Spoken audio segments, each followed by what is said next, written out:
मेरा भाषण समाप्त होने के बाद कोई यहां से नहीं जाएगा। अगला पड़ाव कुछ भी हो सकता है, इसकी पूरी तैयारी आप कर लेना। 45 डिग्री तापमान है, भयंकर गर्मी, अपने अपने साधन, और यही रैली अगर बीजेपी कांग्रेस कराए तो 100 करोड़ का खर्चा भी लग जाए और 10,000 की भीड़ भी नहीं हो आज की तारीख में। ये हम कांग्रेस के साथ आए, 11 कांग्रेस और अन्य, बेचारी कांग्रेस का खाता खुलवा दिया राजस्थान के अंदर 14 से 24 के अंदर 10 साल में खाता नहीं खुला था कि हनुमान बेनीवाल कोई लड़ाई अधूरी नहीं छोड़ता, मेरे जीवन का उसूल है।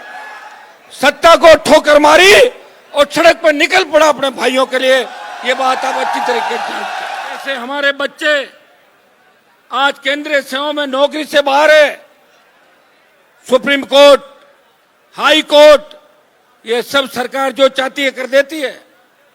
सुप्रीम कोर्ट अगर फैसला खिलाफ देता है तो सरकार नया कानून बना देती रातों रात। एक केस नहीं, ऐसे सैकड़ों केस हुए। डॉक्टर बनना है सपना तो मैट्रिक्स है उसका अपना। 2024 और 25 में 976 प्लस स्टूडेंट्स ने मैट्रिक्स नीट डिवीजन से पाया गवर्नमेंट मेडिकल कॉलेज और 71 स्टूडेंट्स ने एम्स में एडमिशन। टॉप फैकल्टीज और हाईएस्ट सिलेक्शन रेट के साथ मैट्रिक्स देगा आपके बच्चे के डॉक्टर बनने के सपने को नई उड़ान। और मैं कोई भरतपुर के अंदर बाहर का व्यक्ति भी नहीं हूं, क्योंकि मैंने हमेशा भरतपुर के जाटों को राजस्थान की विधानसभा और लोकसभा दर्जनों बार आपने सुना होगा कि हनुमान बेनीवाल भरतपुर धौलपुर डीग के जाटों को आरक्षण दिलाने के लिए हमेशा कटिबद्ध है, तत्पर है।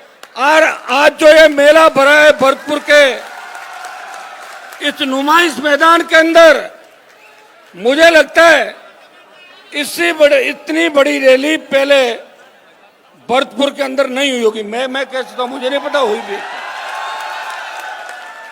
45 डिग्री तापमान है, भयंकर गर्मी, अपने अपने साधन, और यही रैली अगर बीजेपी कांग्रेस कराए तो 100 करोड़ का खर्चा भी लग जाए और 10,000 की भीड़ भी नहीं हो आज की तारीख में।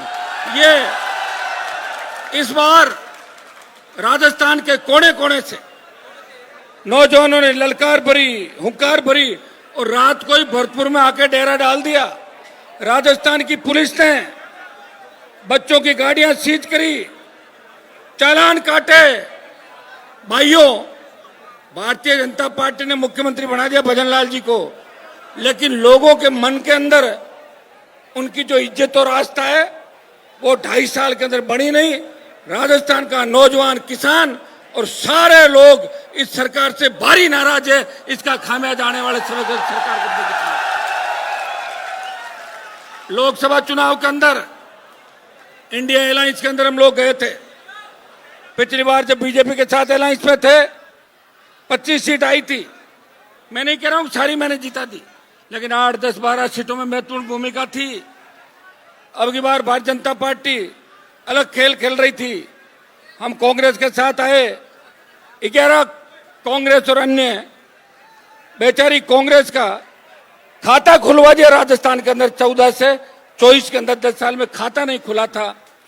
और 500 सीटें कोटा, जोधपुर, बीकानेर, जयपुर और अलवर, भारतीय जनता पार्टी जो चुनाव जीते इन सीटों से। कांग्रेस तो मुझे तोड़ रही थी, मेरी सीट बाड़मेर की लेके खंजर गोपा, लेकिन इन 5 सीटों से जो बीजेपी के उम्मीदवार चुनाव लड़ रहे थे वो मेरे से मदद मांग रहे थे। हनुमान जी, ज्यादा जीत जाएंगे तो कांग्रेस कौन सी आपको पूछ रही है, आप तो नागौर में ही ध्यान दो। तो मैंने नागौर में ही ध्यान दिया, 5 बढ़ गई, नहीं तो 16 सीट आपकी खाते में खिलाफ होती। 16 हारते भारतीय जनता पार्टी राजस्थान के अंदर। भाइयों, आज हम लोग हमारे स्वाभिमान जाट समाज भरतपुर, डीग, धौलपुर की सरदारी, अपने बच्चों का भविष्य कैसे सुरक्षित रहे, कैसे हमारे बच्चे आज केंद्रीय सेवाओं में नौकरी से बाहर है, सुप्रीम कोर्ट, हाई कोर्ट, ये सब सरकार जो चाहती है कर देती है। सुप्रीम कोर्ट अगर फैसला खिलाफ देता है तो सरकार नया कानून बना देती रातों रात। एक केस नहीं, ऐसे सैकड़ों केस हुए। मेरा भाषण समाप्त होने के बाद कोई यहां से नहीं जाएगा।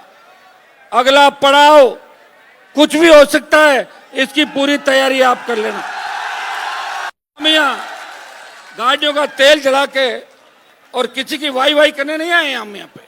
हम हमारे कौम के बच्चों को आरक्षण का लाभ मिले और इस भरतपुर धौलपुर डी के जाटों को आरक्षण के बाद दिल्ली की सरकार हरियाणा को ओबीसी मिले, यूपी, पंजाब, बिहार, मध्य प्रदेश, उत्तराखंड और गुजरात, महाराष्ट्र, तमाम जो जाट दिल्ली की नौकरियों में आरक्षण से सुप्रीम कोर्ट ने वंचित किया, उन सबको भी दिल्ली की नौकरियों में आरक्षण दिलाए। ये बिगुल भी आज भरतपुर की धरती से बच चुका है। ये जो रेला आया है ना, ये रेला बहुत बड़ा रेला है। आज ये तय हो जाएगा कि मुख्यमंत्री के गृह जिले के अंदर लाखों लोग सरकार के खिलाफ इकट्ठा हुए हैं। सरकार चाहे किसी की हो, लेकिन आज की तारीख में राजस्थान और दिल्ली में भारतीय जनता पार्टी की सरकार है। भजन लाल जी को खुद आके लोगों के बीच कहना चाहिए कि मैं इतने दिन में आरक्षण दिला दूंगा। मुझे तो लग रहा है, कल मैं उनका एक भाषण सुन रहा था, कल तो मोदी जी को श्रद्धांजलि दी थी उन्होंने एक बार। कल के भाषण में बोले कि राजस्थान की मुख्यमंत्री दिया कुमारी जी। अब मुख्यमंत्री तो पता नहीं कौन बनेगा, ये तो मैं नहीं कह सकता, लेकिन ये तय है, इस आज के रेले के बाद ये तय है कि राजस्थान बहुत बड़े बदलाव की तरफ। वो किसी पार्टी के खिलाफ आयोजन नहीं है। ये आयोजन राजस्थान के अंदर धौलपुर, भरतपुर डी के नौजवानों के अंदर जो जोश, उत्साह और समय समय पर उनको गुमराह किया जा रहा है, इसके खिलाफ बड़ी आग यहां जाट समाज के दिल के अंदर है। मैं इतना ही विश्वास आपको दिलाता हूं कि हनुमान बेनीवाल कोई लड़ाई अधूरी नहीं छोड़ता, मेरे जीवन का उसूल है। और दूसरा, मैं किसी से डरता नहीं और जो मन में होती है वो मैं कहता हूं, ये मेरी आदत है। जिस तरह भरतपुर के जाट स्वाभिमानी है, हनुमान बेनीवाल भी बहुत स्वाभिमानी नेता है, जिसने देश के अंदर, देश में जब देश का किसान तकलीफ में था, मैं मोदी की सत्ता के अंदर एनडीए का साथी था। हरियाणा, यूपी और दिल्ली के बहुत से लोग मेरे पास आए और बोले, हनुमान जी आप मोदी का साथ छोड़ दो तो किसान आंदोलन में हमारी जीत हो जाएगी। तब राजस्थान में किसान बिलों के खिलाफ कोई आंदोलन नहीं था। हनुमान बेनीवाल ने हरियाणा, यूपी, दिल्ली, पंजाब के मेरे भाइयों का दर्द देखा, सत्ता को ठोकर मारी और सड़क पर निकल पड़ा अपने भाइयों के लिए। ये बात आप अच्छी तरीके से जानते हैं। लोग सत्ता के लिए क्या क्या कर लेते हैं, लोग सत्ता पाने के लिए क्या क्या करते आए, ये इतिहास जानता है। लेकिन मैं मेरी बता सकता हूं कि आखिरी दम तक,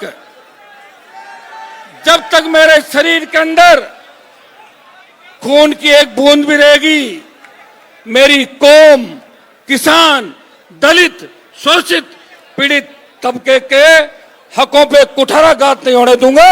यह मैं विश्वास आपको दिलाता हूं।